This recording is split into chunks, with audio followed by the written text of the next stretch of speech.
So the disciples, they go into Jerusalem and they wait, and then in Acts 2, they're gathered, and we read in the Greek translation, Pentecosta.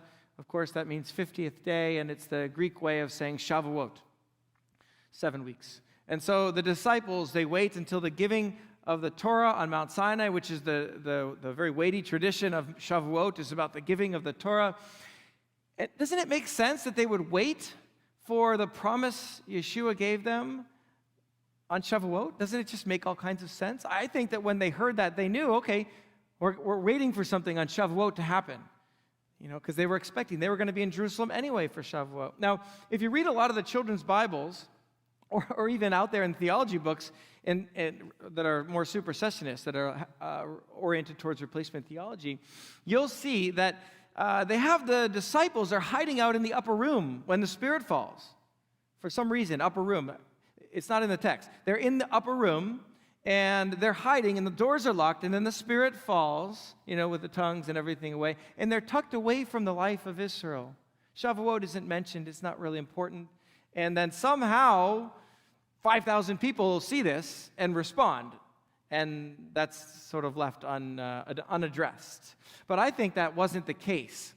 The Torah, the Bible says that it was the house, is what it says, and the house is it's the Beit Mikdash, it's the temple. They're in the temple on Shavuot, and they're likely gathered at Solomon's portico in the temple courts. That's where the Messianic Jewish community would gather in thousands and thousands, and they would do all kinds of things. That was their area, and that's a picture of what it looked like.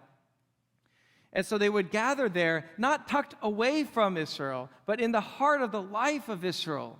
And this is where the Spirit, the Mikdash, the temple, is filled with the presence of God.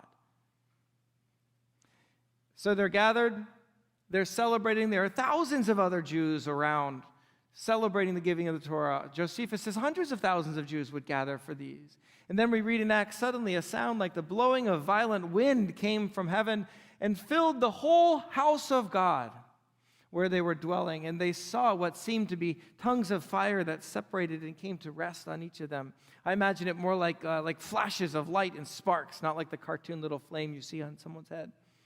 And they're all filled with the Spirit. And then they begin to speak in other tongues, other languages, as the Spirit enabled them. What does this remind you of? The giving of the Torah on Mount Sinai. In Exodus 20, we read, all the people witnessed the thunder and the flashes and the lightning and the sound of the shofar and the mountain shaking, and the people were afraid.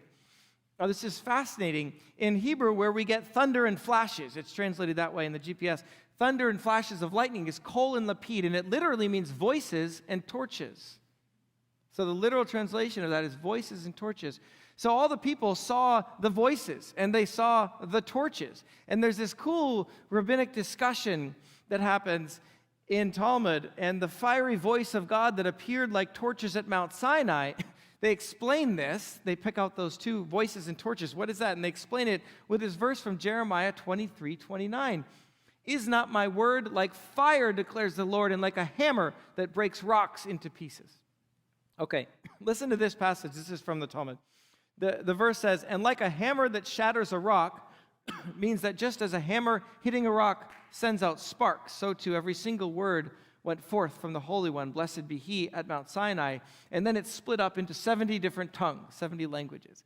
And they get this idea because there were 70 nations after Babel, and the experience at Mount Sinai is like turning back, a healing of the Babel experience.